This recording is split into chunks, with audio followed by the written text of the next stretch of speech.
Всем привет! Перед началом ролика включите субтитры и проверьте, подписаны ли вы на канал. Если нет, то обязательно подпишитесь. Также, кто хочет поддержать канал, может сделать это, перейдя по ссылке в закрепленном комментарии. Немного информации, что будет с каналом в дальнейшем. Ролики будут чередоваться, один ролик будет на русском языке, а следующий на английском и так далее.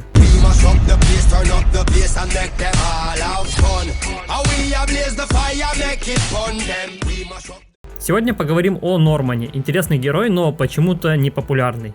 Танк переднего ряда, физическая базовая атака, может поглощать огромный урон и отбрасывать врагов, будучи разгневанным критическим ударом.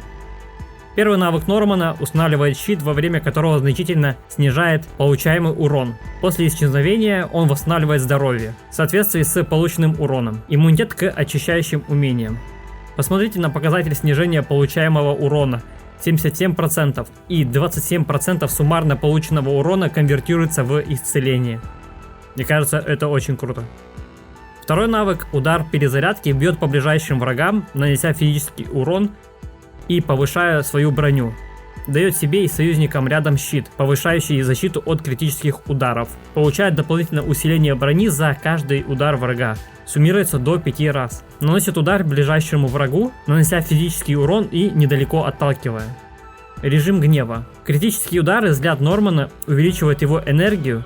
На третьем полученном критическом ударе Норман перейдет в режим гнева, ускорив восстановление энергии. В режиме гнева даст щит, зависящий от максимального здоровья союзникам, поглощающим критические удары. Не срабатывает повторно в течение некоторого времени. И последний навык – разрушение преград. При обстреливании вашей команды снарядами урон вражеской команды будет снижен еще на полпути. Чем дальше летят снаряды, тем больше урона будет снижено. Также у Нормана есть капитанский навык физический блок. Итак, перейдем к ядру. Цвет ядра на самом деле любой хорошо подходит Норману. У меня автоматически получился зеленый, поэтому я не стал менять и не стал тратить кристаллы на это. И как вы видите, зеленый не полностью. Душу зверя я выбрал ему Тиамат, так как у меня он был свободен, но также ему хорошо подойдет гигантское чудище, так как имеет синергию с зеленым снаряжением клык зверя. По снаряжению я бы все-таки советовал горящий шлем и клык зверя. Горящий шлем у меня на нулевом уровне, как вы можете увидеть, нужно это еще усиливать, поэтому я выбрал снаряжение фиолетовый +1. Дальше я покажу несколько боев, где вы можете увидеть, как Норман со 141 тысячей силы показывает себя в бою.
И последние два боя для сравнения использую его с флинтом.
Результат вы видите сами. Всего лишь 140 тысяч силы Норман показывает отличный результат.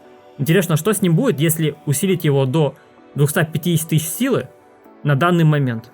Мне кажется, его будет невозможно убить. Сразу скажу, Норман хорошо показывает себя в атаке, но его максимальный потенциал это защита. Используя его на арене в защите, врагу будет практически невозможно одолеть вас. Стоит ли усиливать его, решать вам. А я же постараюсь как можно быстрее усилить его и обязательно выпущу вторую серию про Нормана, где разберем уже его более детально. На этом все. Кому ролик был полезен, ставим лайки, подписываемся на канал и пишем в комментариях, понравился ли вам Норман как один из лучших танков игры. И всем пока-пока!